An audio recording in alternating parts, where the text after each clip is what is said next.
Welcome to the underworld. From here, there are worlds above worlds above worlds. It's where I used to live. And it's where you're going to die. Salut à tous, bienvenue dans Story Movies. Au sommaire de nos envies de cinéma, des mangas, de l'action et des trésors d'émotions. Grâce à un héros de notre enfance, Nicky Larson, à une guerrière cyberpunk qui dépote, et à un réalisateur de 19 ans qui nous laisse sans voix. Après, la rencontre était drôle parce que c'est quand même un mec qui était content sur le tournage de pas vivre chez ses parents, quoi. Ça arrive rarement.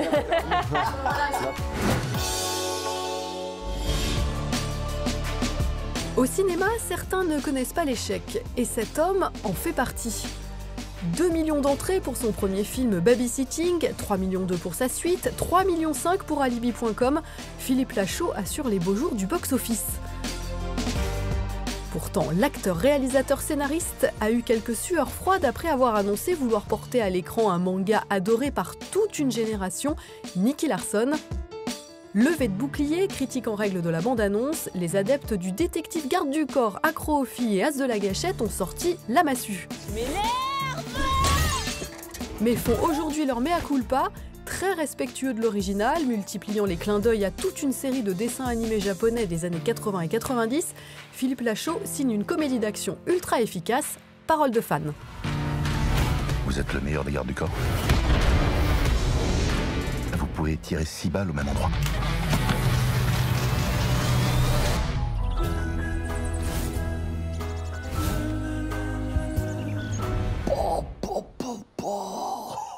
Faut que je vous avoue quelque chose, Philippe Lachaud, c'est que j'ai eu 3 amours platoniques dans ma jeunesse. Ça a été Albator, Actarus dans Goldorak et un peu plus tard Nicky Larson. Alors déjà, je peux dire que tu as très bon goût. Franchement, c'était des beaux gosses à chaque fois. C'est ça. Et donc, je faisais partie des gens qui avaient du mal à imaginer l'adaptation au cinéma.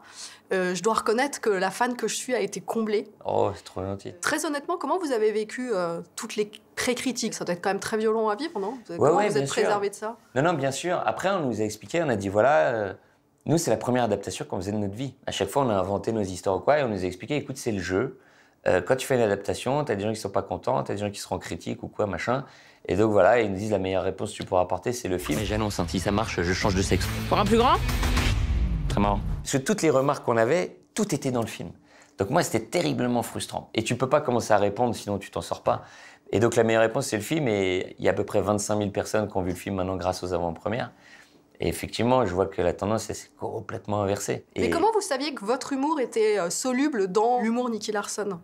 Pour vous, c'est le même genre de gag? On a mélangé les deux univers, voilà. Et c'est vrai qu'ayant grandi avec tous ces dessins animés, et je pense qu'on a un humour plutôt visuel, de base, des fois voire un petit peu cartoonesque, comme on pouvait le voir dans nos autres films. Moi d'ailleurs, quand j'étais petit, je voulais soit faire des films, soit être dessinateur. Je dessinais, j'avais un petit don pour le dessin. Donc toute ma vie, c'était entre les deux. Donc évidemment, ça nous a influencé dans toute notre génération. Et l'humour, c'est qui vos maîtres? Alors, c'est côté français ou côté américain? C'est les deux. En fait, tout premier, je vais pas mentir, c'était Francis Weber avec Pierre Richard. Pour moi, c'est mais Francis Weber, en termes de mise en scène, c'est vachement plan-plan, par contre. C'est plan-plan, mais c'est terriblement efficace. Il le dit d'ailleurs, et je me considère un peu comme lui. Il dit, moi, je suis un auteur qui fait des films. Et je me considère un peu comme ça, moi. C'est-à-dire que je réalise simplement les idées que j'ai eues. Et après, en France, il y a eu Les Inconnus, Le Splendide, évidemment. Les Nuls, mais on a grandi aussi effectivement avec les comédies américaines. L'arrivée des frères Farrelly, que j'ai vu Marie à tout prix, pour moi c'était une claque visuelle. Et je pense que tout ça mélangé, voilà, c'est tous ces films-là qui nous ont inspirés.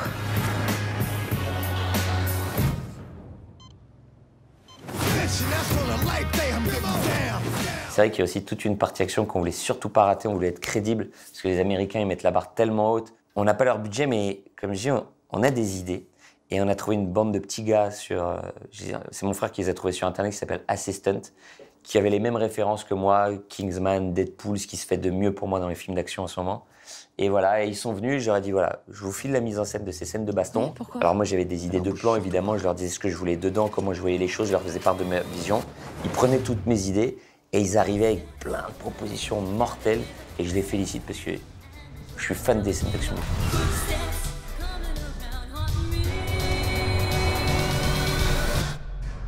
Pour un créateur, pour quelqu'un qui écrit, qui réalise, qui dirige, donc qui fait beaucoup de choses, et qui donc contrôle beaucoup de choses, j'ai pas l'impression que vous ayez un ego tellement surdimensionné. D'ailleurs, vous fonctionnez toujours avec votre bande. Mais ça, c'est parce que j'ai pas le choix. Je rigole. Non, mais vous pourriez avoir envie de développer des choses de votre côté, d'être un peu en solo. Non, franchement, on a la chance. Nous, si on nous dit on fait des films toute notre vie ensemble, on signe tout de suite. Hein. Non, mais vous dites nous tout le temps, en fait. Vous dites jamais je. Moi, j'ai toujours du mal à dire mon film. Parce qu'on est tellement nombreux à travailler sur le film.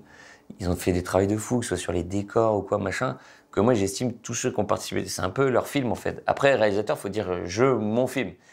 Mais c'est vrai que j'ai un peu de mal. J'ai plutôt tendance à dire nous. Ça va? Ça va? Il est hyper vexé. Allez, on refait. Donc, mon plus gros kiff, c'est d'entendre les gens rire dans la salle. Mais je prends un bonheur, parce que quand je vois le processus que c'est, t'as une idée, tu la mets au scénario. Cette idée, tu vas la préparer en disant, il me faut cet accessoire, ce costume, ce truc, on la filme comme ça, on la découpe comme ça, tu vas au montage, tu la montes, tu la mixes, cette musique, ce truc, ce machin, ça passe, c'est un travail de ouf pour arriver dans la salle, machin, et tu te dis, ah, et là, ça rit fort, c'est un kiff incroyable, incroyable.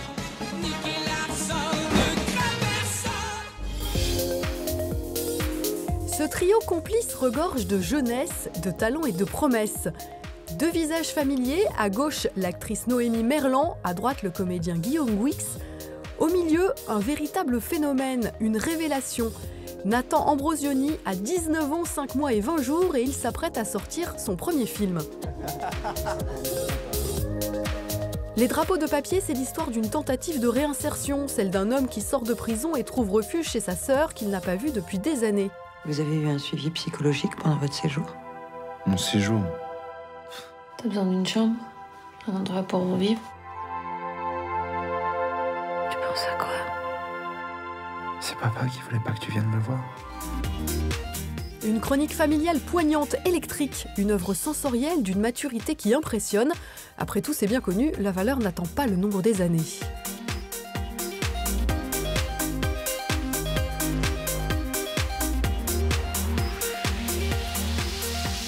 Racontez-moi, Noémie et Guillaume, votre réaction quand vous avez appris que ce jeune homme-là n'avait que 17 ans, au moment où, je crois, vous avez lu le scénario. Il m'a contacté et il m'a retrouvée à une avant-première dans le sud de la France. Il est venu me donner son scénario en main propre. Je trouvais qu'il était culotté, mais je me suis dit, bah, je vais lire le...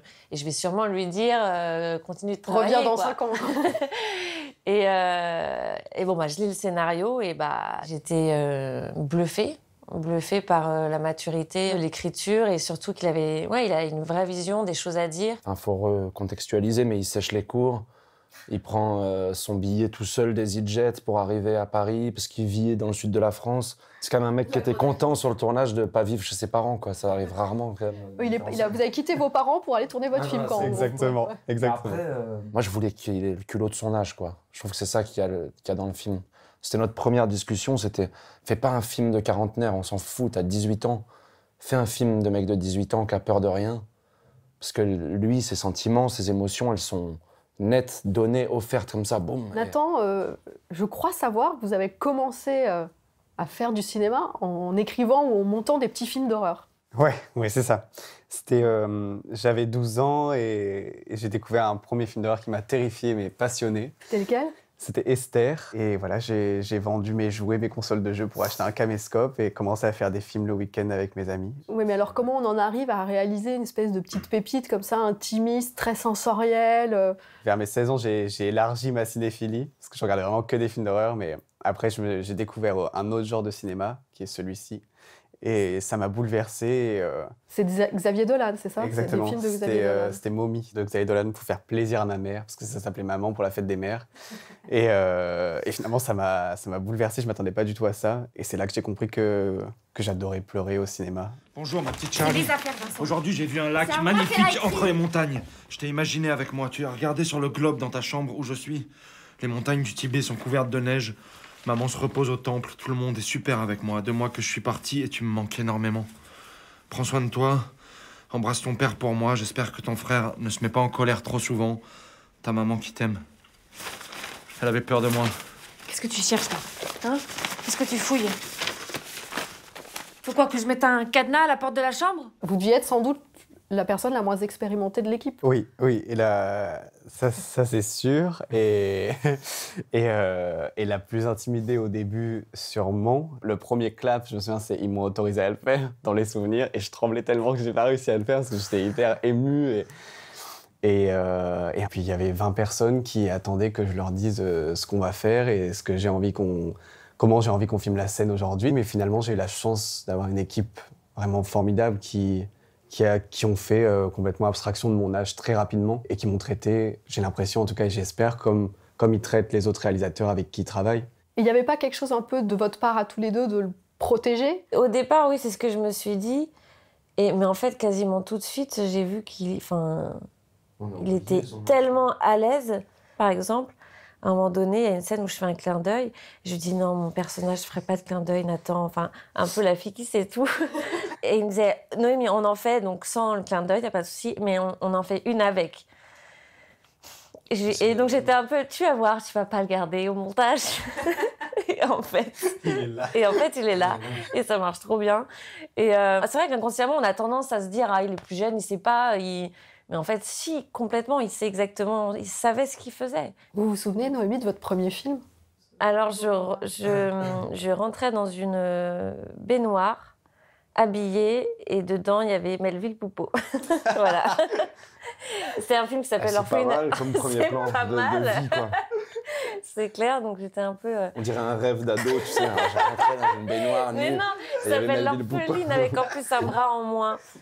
Voilà, c'est mon premier souvenir.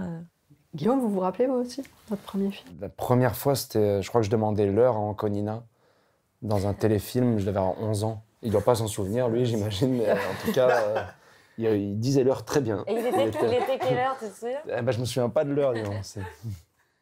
Nathan, il vous reste quoi de cette première expérience? Vous en êtes ressorti comment? Il me reste tout. C'est vraiment quelque chose qui m'a rempli et ça m'a confirmé que j'adorais vraiment ça et que j'ai envie de continuer à faire des films. Et j'ai vraiment l'impression d'avoir trouvé une famille du cinéma avec l'équipe, avec eux. Et j'espère qu'une famille, ça dure, quoi.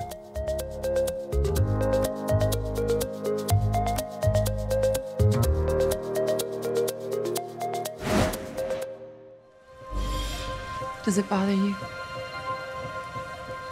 that I'm not completely human? You are the most human person I have ever met. C'est une star de la culture geek, l'héroïne d'un manga vénéré dans le monde entier. Gunnum de Yukito Kishiro relate le destin de Gali ou Alita selon les traductions, une mystérieuse androïde trouvée dans une décharge par un médecin qui lui offre un nouveau corps. Un récit en forme de quête initiatique, celui d'une ado pas comme les autres dans un monde post-apocalyptique.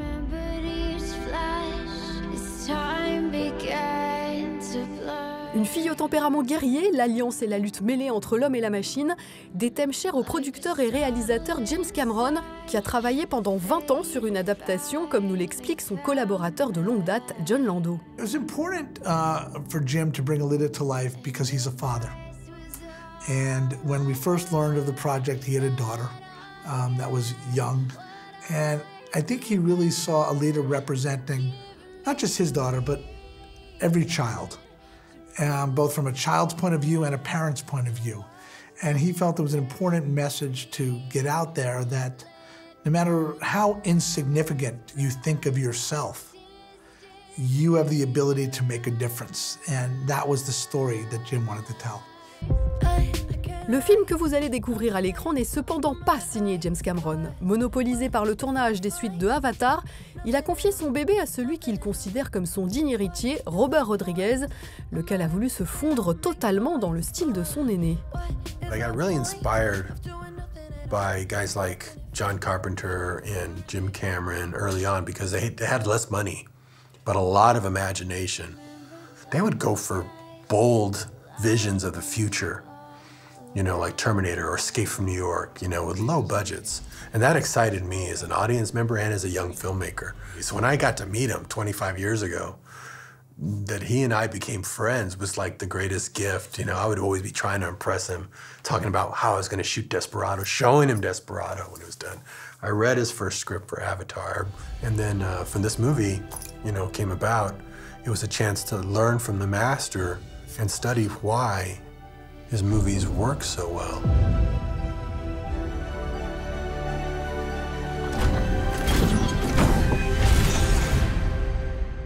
This body, I feel a connection to it. I can't explain.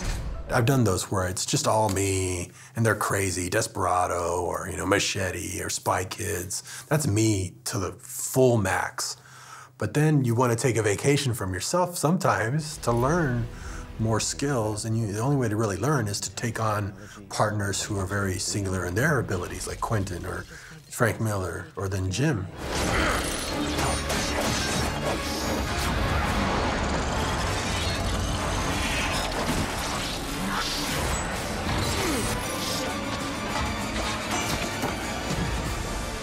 To see the two of them working so symbiotically was very touching for me. I call them my two dads because they worked in tandem so well. But yeah, he knew that if Jim saw the film and he didn't like it, I knew I should have done it myself. So he wanted to really make it for his friend. Dans le rôle d'Alita, donc, Rosa Salazar, remarquée dans d'autres productions de science-fiction comme Divergente et Le Labyrinthe, apporte une émotion et une fragilité touchante à cette guerrière cyberpunk, dans une œuvre spectaculaire qui, malgré la 3D et les prouesses techniques, n'oublie pas de faire la part belle à l'humanité des personnages. I was being inducted into a hall of fame of strong, flawed, human, female protagonists. You have Sarah Connor, Ellen Ripley, Neytiri, Rose, and you have Rosario Dawson, and you have Salma Hayek, you have Asa Gonzalez, and these men have been doing it for years. Oh my God. Rip that flea!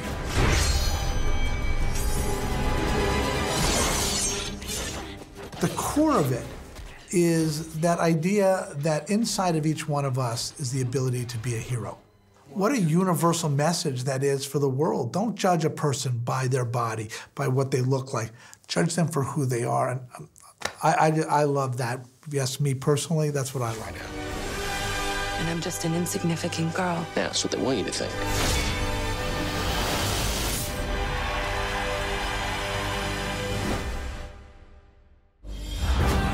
Qui es-tu? Je suis Black Snake! C'est quoi Black Snake? Ça signifie le serpent de couleur noire. Ah. Parce que vous voyez, en anglais, l'adjectif... Ça va, j'ai quand même fait anglais deuxième langue, moi. La semaine prochaine, dans Story Movies, Thomas N'Gijol se prend pour un super-héros dans Black Snake et c'est très drôle. Ouais, moi, on a... Ta gueule! Et on rira jaune grâce à Vice, satire cruelle et brillante de 40 ans de politique américaine. Salut! Yeah, right. I like that.